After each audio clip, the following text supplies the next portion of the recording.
Hello, good morning guys. Good morning. So, ngayon, papakita namin sa inyo kung ano yung itsura ng infected by fungus na Carolina Reaper versus hindi infected na Carolina Reaper. And ano din yung i-apply natin na organic materials or organic pest control para ma-address yung issue. Okay, so pakikita muna namin sa inyo, no? Yung itsura. Okay. So may dalawa tayong sets dito. Okay?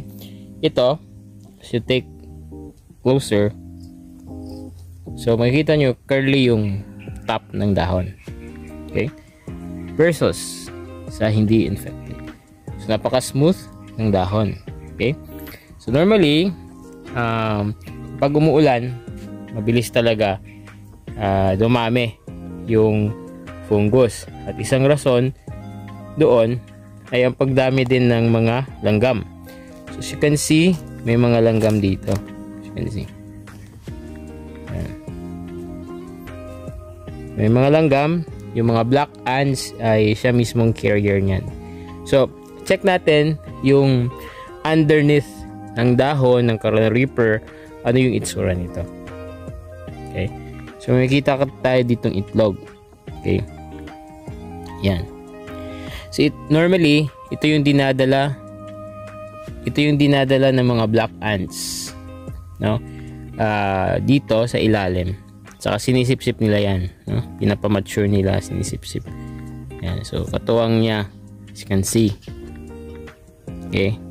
Versus, dito sa hindi infected. Pati yung kabilang side, ay napaka-smooth. Yan. See? Okay.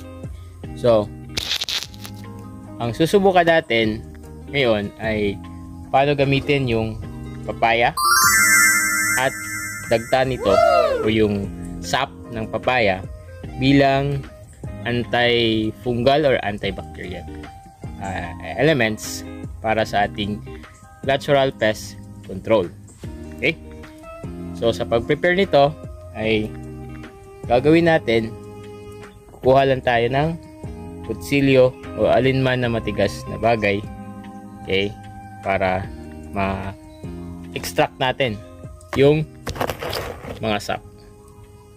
Okay, so ito yung papaya, hinugasan na natin. So, ang gagawin natin, okay, extract na natin yung sap. Yan. Pwede rin yung dahon.